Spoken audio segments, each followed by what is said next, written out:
My name is Matthew McKernan, and I work for the K-State Research and Extension Office here in Sedgwick County, along with my coworker, Abby Drought. We are both horticulture agents, and our goal in the community is to provide unbiased and research-based information to help people grow plants as healthy as possible so that we can have a vibrant and beautiful community, but also doing it in a water-responsible way.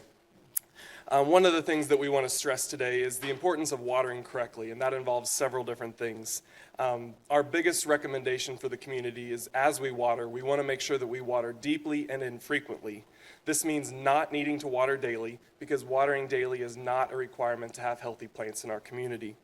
We want to make sure that we allow the water to penetrate deeper into our soils as we water with larger amounts, and we want to make sure that we provide periods of mini drought in between our waterings so that when we get to these extended periods of drought within our community, our plants are better adapted to be able to survive those longer periods of dry conditions. Essentially, the more water we can provide deeper into the soil with each watering, the longer that our plants are going to be able to go in between waterings without having symptoms of wilt or drought stress. That deeper watering is also going to encourage those roots to grow deeper into our soil, which will help the longevity and health of our plants as well. By also watering deeply and infrequently, we create this reservoir of water that is deeper into the soil and less likely to evaporate day to day with our bright sunny conditions that we often experience over the summer months. With this, we really want to make sure that, again, we water infrequently but deeply. And this involves also knowing and measuring the water that we're applying in the landscape. Simply turning on the sprinkler and walking away is not enough. We need to be measuring the amount of water that we're applying so that we're not over-applying water to keep our plants alive. Typically for the landscape, our tall fescue lawns, which is one of our most common lawns in this area, only requires 1 inch to 1.5 inches of water per week. And so we really encourage people who do water their lawns to have some sort of way that they measure how much they're applying. This could be as simple as putting an empty tuna can out into the yard, a rain gauge, or an empty Tupperware from the kitchen cabinet that has straight up and down sides. Once you've reached that water level in that container from 1 inch to 1.5 inches, you can turn off your irrigation system for the week because that's the amount of water that it applies that's needed to keep those plants alive. It's also really important that as we move into future stages of the drought response, we also want to try to make these changes to our water application as gradually as possible. That's going to increase the likelihood that our plants will be able to survive and adapt to the drier conditions that may be provided with the opportunity to water less. For our warm season grasses, these can also be a great choice for our community because they naturally are more drought resistant and able to handle drier conditions. So this includes buffalo grass, Bermuda grass, and zoysia grass. Typically with buffalo grass, if we're able to soak the soil 6 to 8 inches deep, we can allow that grass to be watered once only every 2 weeks in order to continue to have a healthy green lawn. The same is true with Bermuda and zoysia. Typically, one good watering 6 inches deep in that soil is enough water to survive that grass for a 2-week period without the need for more water. When it comes to our trees and shrubs, we also may want to consider prioritizing the plants in our landscape that are hardest to replace and ensuring that they have their water needs met maybe over some of the more easily replaceable parts of our landscape, such as our flower beds or lawn. For a mature tree, if we can soak the groundwater with an irrigation event about 12 inches deep, that water is going to be enough to carry that plant through for the next 3 to 4 weeks without the need for additional water. On newly planted or young trees that are within 5 years or less of being planted, typically those trees need about 10 gallons of water per week. And so we can easily measure that with 2 5-gallon buckets that we fill and dump at the base of that tree in order to help those newly planted trees survive. There are a few other tips that I'd like to share with you today on maintaining a more drought-tolerant lawn and landscape.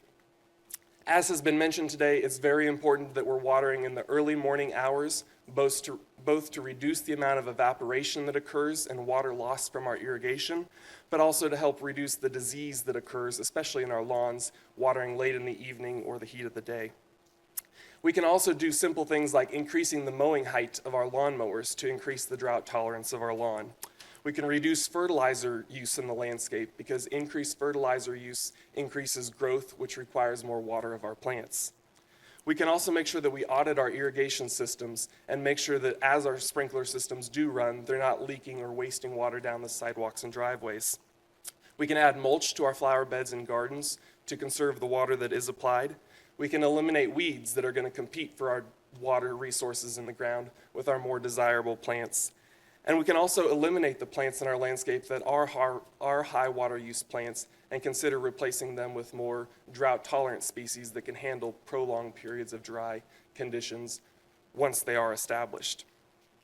It's important to monitor your plants for signs of drought stress, and again, prioritize those plants in the landscape that are hardest to replace when it comes to dry conditions.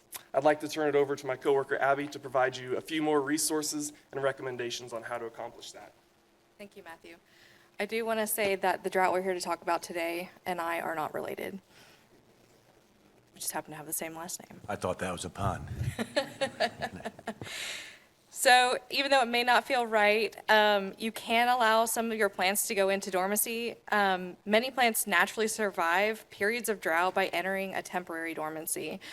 So consider embracing this natural defense mechanism, allowing the lawn to go dormant during hot, dry weather, and watering plants just to keep them alive rather than keeping them green and lush is another suggestion for residents to just be okay with. It's okay to let it go a little brown.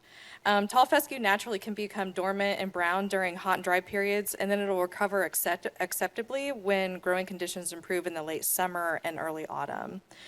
In the case of mature landscape plants and lawns that may be dormant, the goal is to supply only a portion of the plants the water needs, so as Matthew said, just to keep them alive.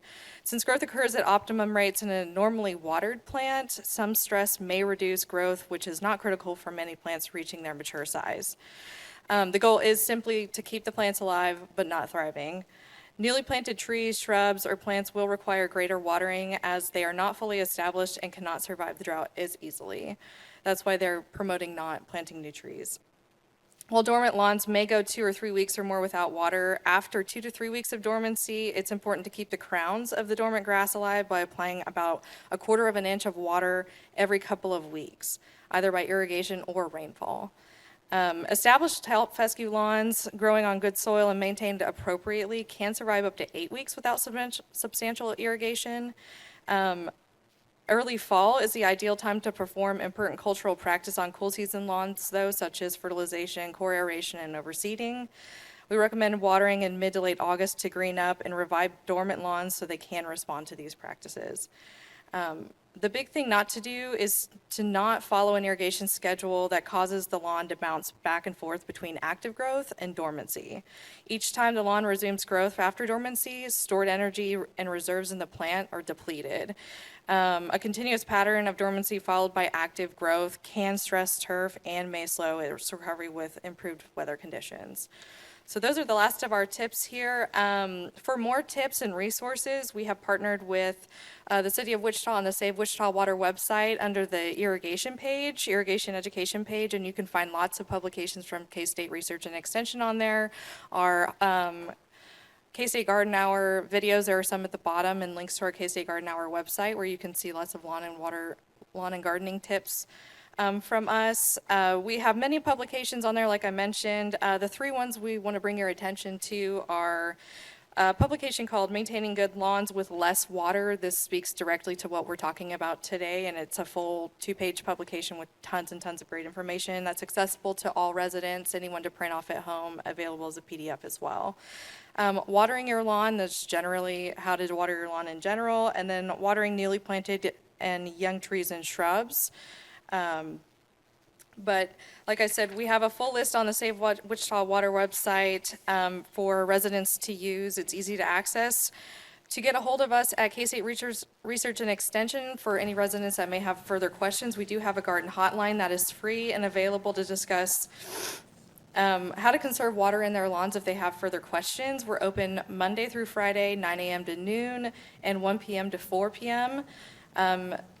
We're available by phone at 316-660-0190. I just want to give that out, so if anybody needs that. We also have an email address that residents can email pictures of their lawns if they're having problems or other plant problems. We're available there as well. All that information is available on our website.